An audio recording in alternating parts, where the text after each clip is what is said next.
I'm making waffles for breakfast this morning. These are really nice waffles. It's a recipe from King Arthur flour.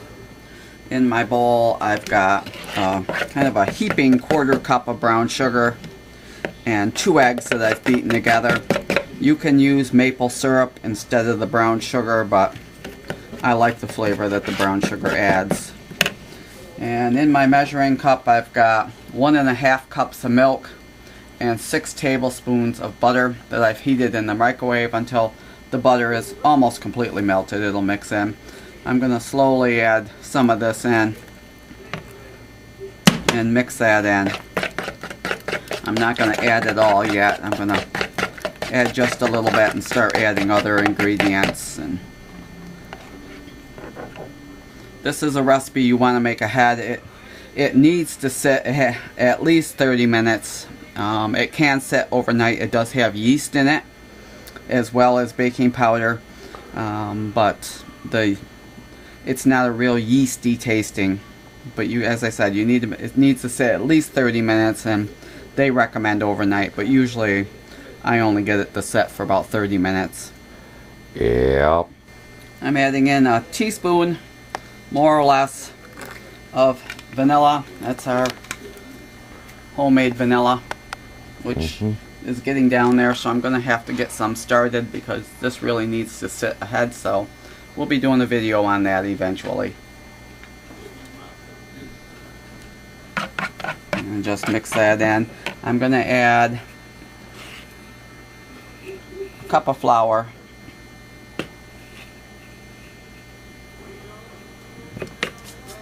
I've also added a teaspoon of salt.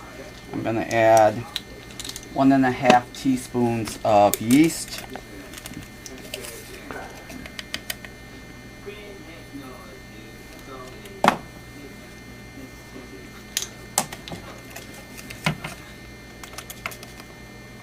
And there's 1.5, and I'm going to add 1.5 teaspoons of baking powder.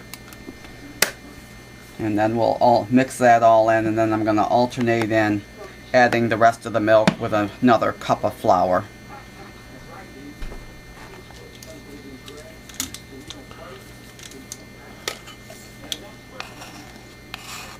And there's the 1.5 of baking powder. Mix that in.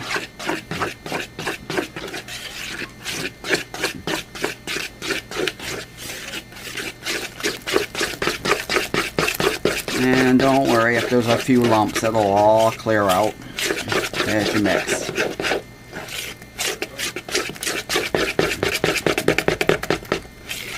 And a little more of that.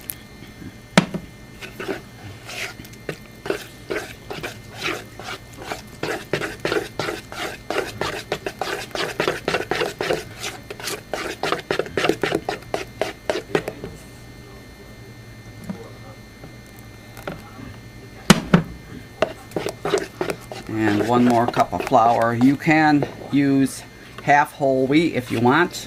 I've never tried doing it with whole whole wheat, but I have used half whole wheat for this, and it's good as well. So we'll just mix it all together. If you want, you can add fruit to this. We've used blueberries and raspberries in this, and it's strawberries. Good. Well, I don't know about strawberries. Yep. They'd be a little wet. No, we did. No, we haven't used strawberries. Sure? Yep. Just raspberries and blueberries. So I have to look and see what I can find in the freezer for what we're going to add for fruit. That's all mixed together. And as I said, don't worry about if you see a few lumps. They're perfectly fine. That's all normal. And if you don't want to add fruit at this point, you just set it aside. Let it sit for at least a half an hour, as I said. And while this is rising, we're going to get our sausages cooked, and I'll see if I can find some fruit to mix in.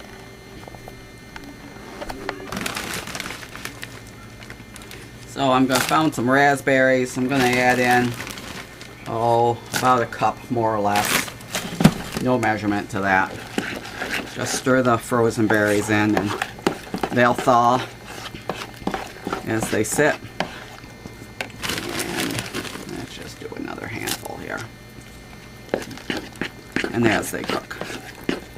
And you'll see the batter has gotten significantly thicker just for the minute that it's sat. So if you're using fresh, you just be careful that you don't crush them all, because your batter will be red, but still tastes good. It's already starting to streak here. Yep. So we'll just let this set. And we've got some kind of sausage patties here. I'm not sure exactly what it is. Paul says he thinks it's wild boar that we were given, but it smells good. Smells like sausage, so we'll try it out. I think it could have used a little more suet in there. It doesn't stick together well, but we'll make it work.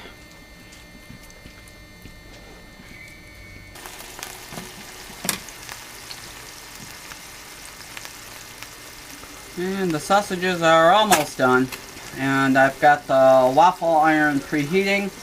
We've got a Calphalon, and it's a four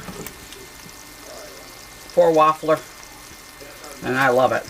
Nothing sticks. I've yet to have any problem with anything sticking to this. The only thing I don't like is the plates don't come out, but they clean easily. I just use a washcloth, damp dishcloth, or a damp paper towel, and everything just wipes right out of it. Love it. So we're going to let that preheat. And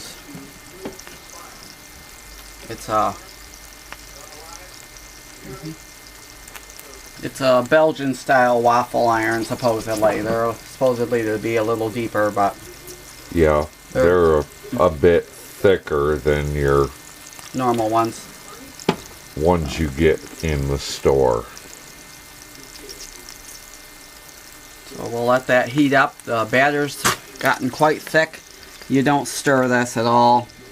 We'll just pour it, and I use between a quarter cup and a third cup, usually per each little square.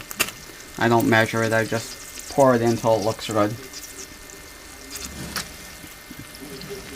I don't know if I said so that I add a little bit of oil because there's no fat in these sausages, very little. So the waffle iron is dinged that it's preheated. So we're gonna pour in some batter.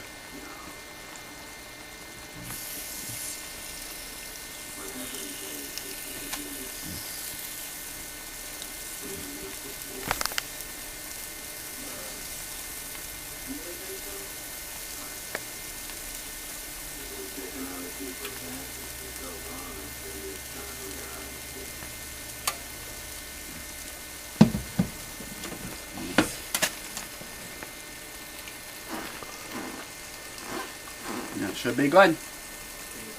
Now that batch is done. I guess I could have put a little bit more batter in there, but they'll still be tasty. I just take a knife and kind of separate them a little bit, and then I'll get them out. And this has the dial on there so you can adjust them as brown as you like. That usually works pretty good for us. They are hot.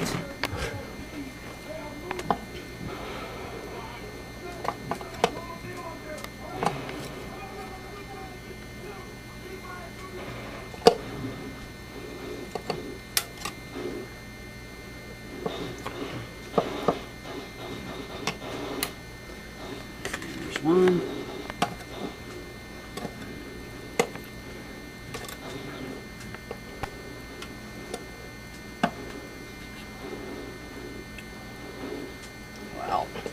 Doesn't want to let loose. And there's two.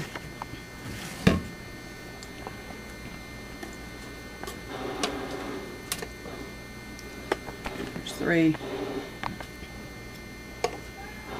There's four. I'm going to close it up, make sure that it's hot enough, and we'll use up the rest of the batter. While you you've got a moment, you can come.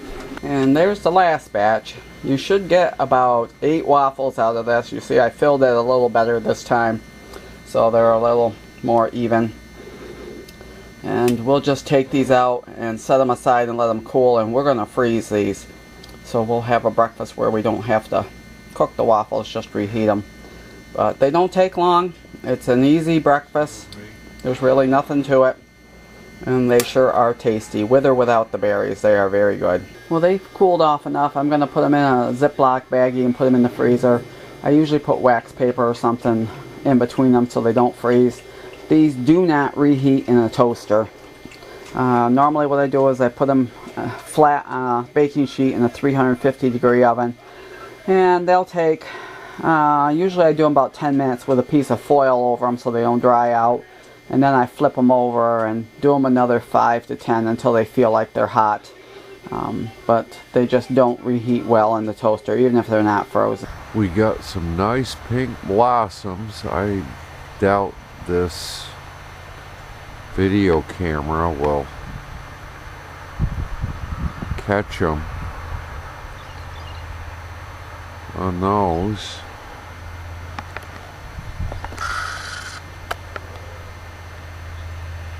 All the weeds are blossoming.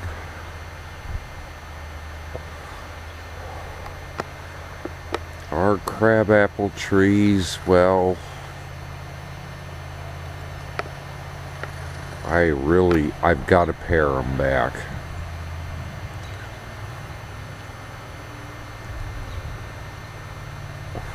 Get them to produce again.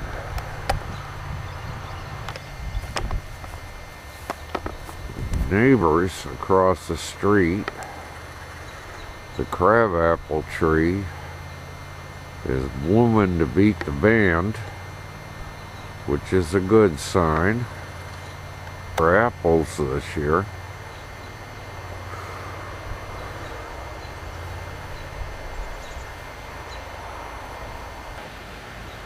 I'm really, in ways, glad this didn't get tilled yet,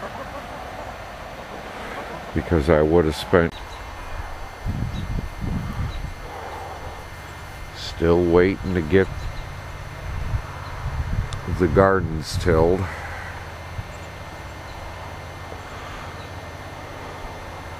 Little frustrated that it's not been done already.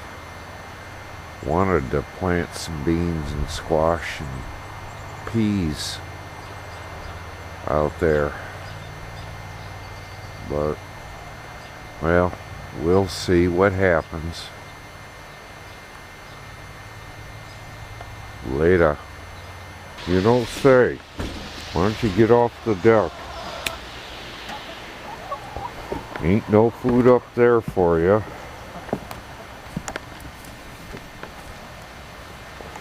Kind of a nicky day. I'm really, in ways, glad this didn't get tilled yet, because I would have spent yesterday planting, and as cold as it got, I don't think the seeds would have germinated.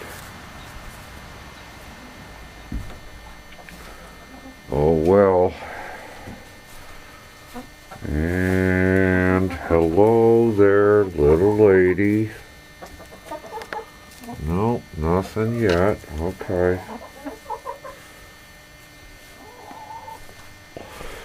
Well, we've gotten 6 eggs today.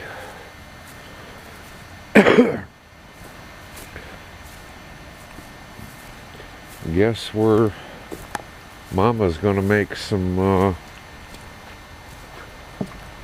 apple pie, so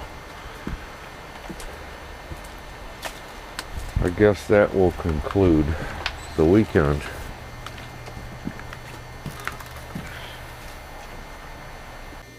Hi, I'm making an apple pie today. So we're going to start with the crust. I've got 3 cups of flour, about half a teaspoon of salt, 2 tablespoons of sugar, and a pinch of baking powder, which may amount to about 1/8 of a teaspoon. and I've just got that in a bowl and kind of just stirred it all together. I'm going to add 1 stick of cold butter, which is a 1/2 cup, and I've just cut it into chunks. And I'm going to add that, and I've got my handy dandy little blender that I'm going to cut this in to the flour, and you want to work it till it's about the size of small peas. If you don't have one of these little cutters, you can use 2 knives.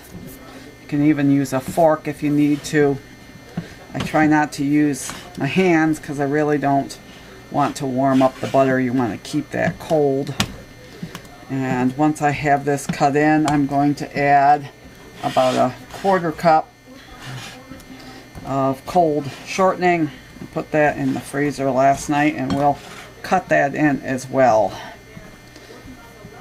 in just a minute once I get all of this. I have to stop every once in a while and clean off my little handy dandy tool. Everything sticks.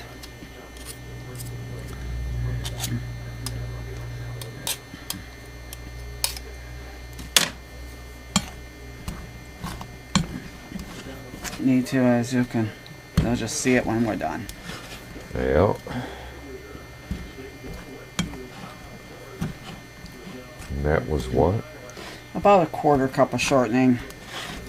I didn't really measure it. I never do. It's more or less. It probably was more like a 1/3 cup. I think it was a little more than a 1/4, but close enough. So I've got the butter and the shortening cut in. You'll see they're just, the fat's in just small pieces, and that's what you want. You don't want any really big chunks in there. And we're going to add cold water. I usually do ice. And we're going to start, I'm going to add about a 1/3 cup here. And you just want to add enough so that it comes together. You don't want it too wet. It's going to take more than that, but that's a good start. This recipe does make 2 crusts. We're going to make a Dutch apple pie, so I'm only going to use 1 of them. And the other half I'm going to put to use for a different recipe. And I just keep adding. After this, we'll go probably a tablespoon at a time to start adding. It's starting to cling together a bit.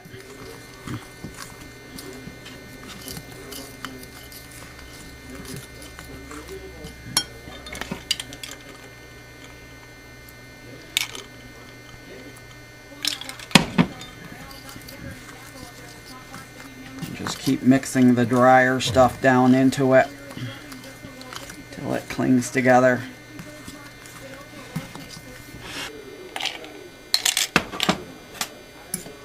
Now that's almost 16 tablespoons that I've added there, so I think that's going to be enough. At this point, just kind of carefully see if it's going to hold together.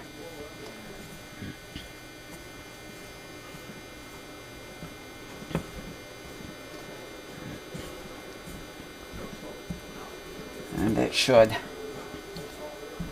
That should be enough. We're just going to kind of, and we'll get it onto the cutting board and start kneading it just a little bit and dividing it up. Well, I've got the dough cut in half. Try not to knead it any more than you absolutely have to. It makes the dough tough. But you can see the little chunks of butter and shortening in there. That's going to make this nice and flaky. I'm just going to get it rolled out big enough for my pie tin. Doesn't have to be pretty, just has to be good.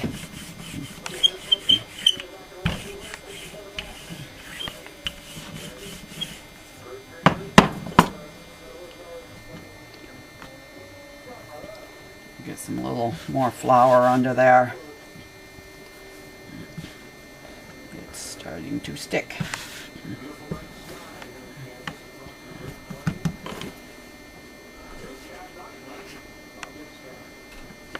Keep your board well floured and your rolling pin.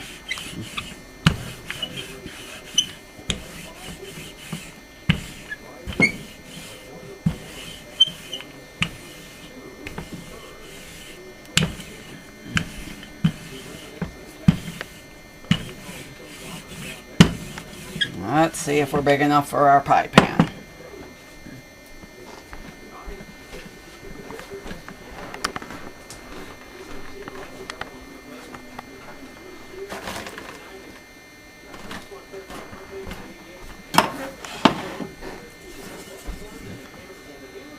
I'm going to do just a hair more here.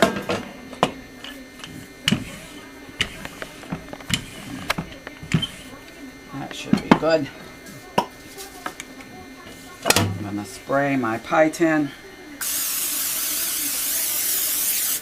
a little non-stick to make it a little easier to get out. And we'll see if I can get it into the pie tin without making a mess and ruining the dough, which will be unique. I think it started to stick a little bit here, but yeah, not too bad.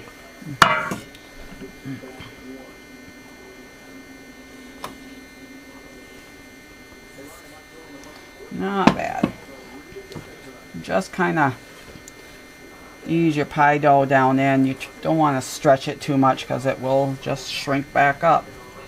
So just kind of ease it in.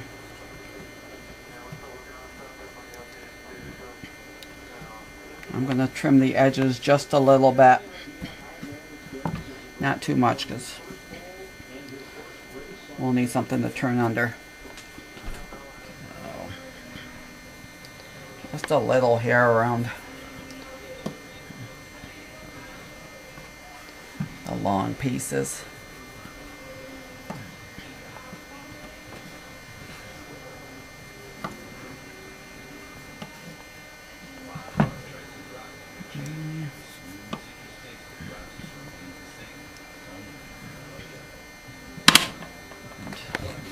What we're going to do is just turn the edge under.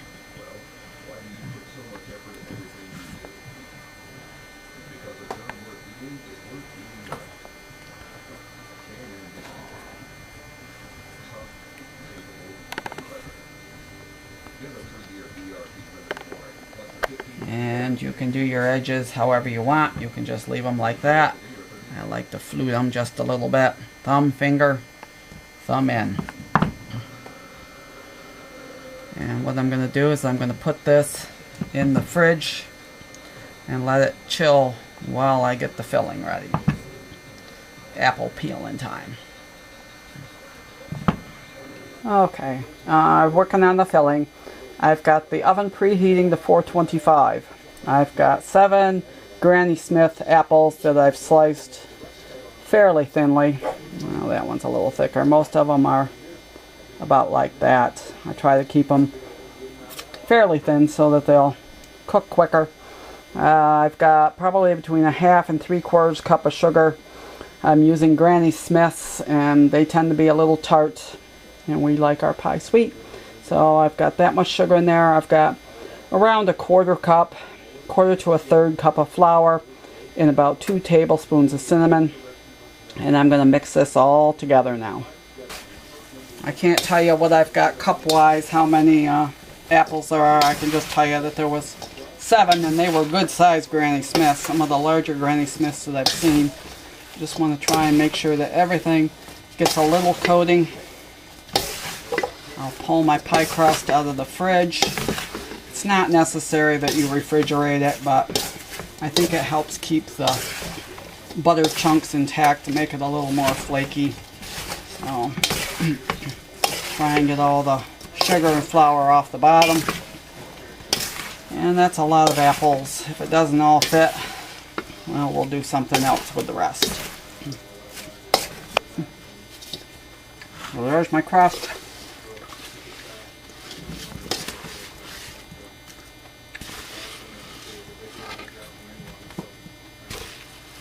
And I got apples going everywhere. And I'll just try and squeeze them all down in here. Pack them in a bit. And get your hands dirty. Mound them right up there nice. Because they will cook down.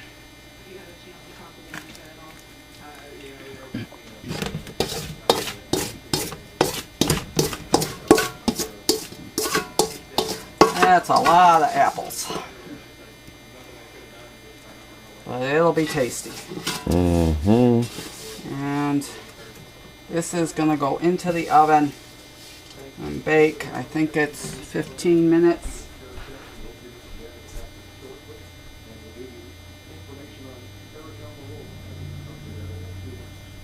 No, it's going to bake for 10 minutes without the streusel.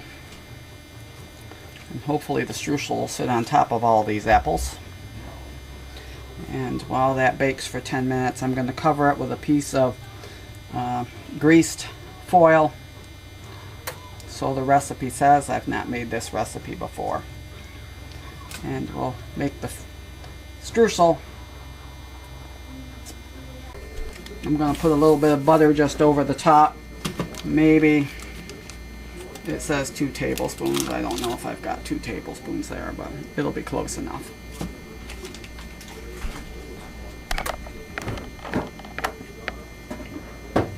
Okay, I'm making the streusel. I've got 3/4 cup of regular flour. I'm going to add a 1/2 cup of packed brown sugar.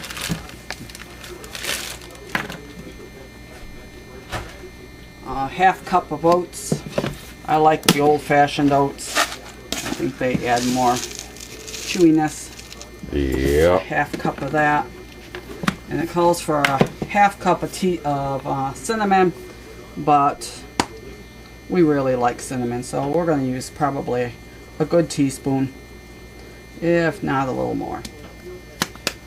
And I'm going to mix that together.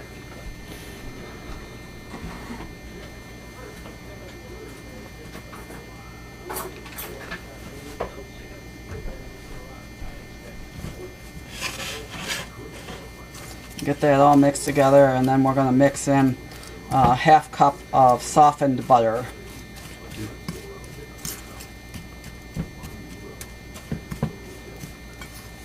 Just want to get everything mixed together good here. Try and get some of the lumps out of the brown sugar.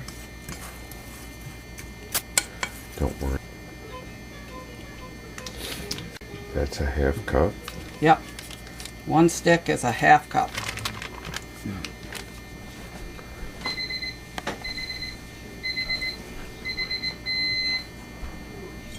Get this mixed in.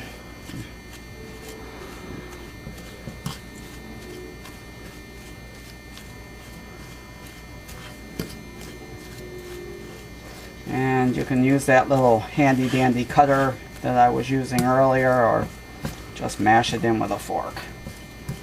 Usually the softened butter mixes in easier than the cold.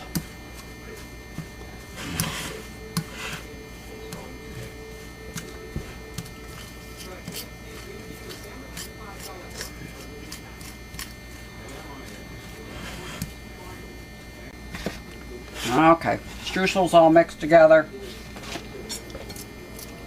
I'll pull my pie out since my alarm went off, and we'll get the streusel on top of the pie.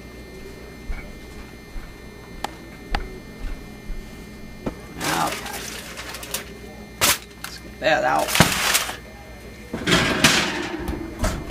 Foil off.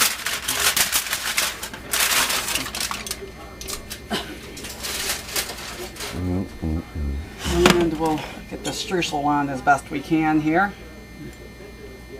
Well, actually, first we're going to reduce the oven temp to 375.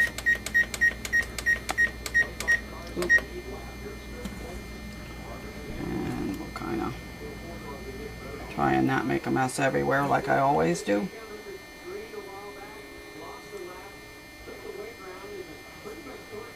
not get all the streusel on the stove instead of on the pie. And you can see actually the apples have already started to compress a bit.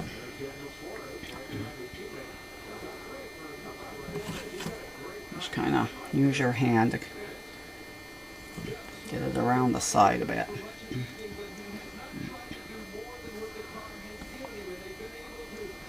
Get on what we can.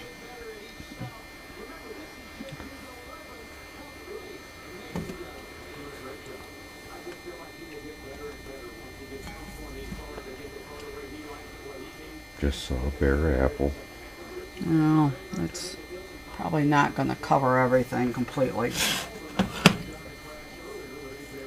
But we'll do the best we can to get it all on there. Cover everything that we can.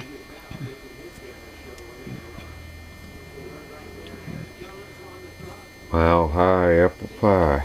Yep. Dutch apple pie. Now we're going to put this back in the oven without the foil. It's supposed to bake for 30 to 35 minutes at 375. And we'll check it at 30 and see if the apples are tender.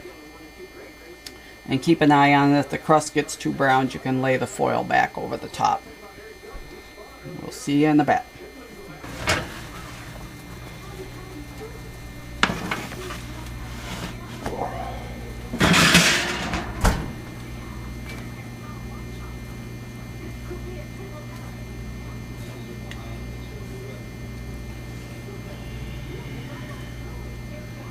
Could use just a little bit longer. It's close, very close.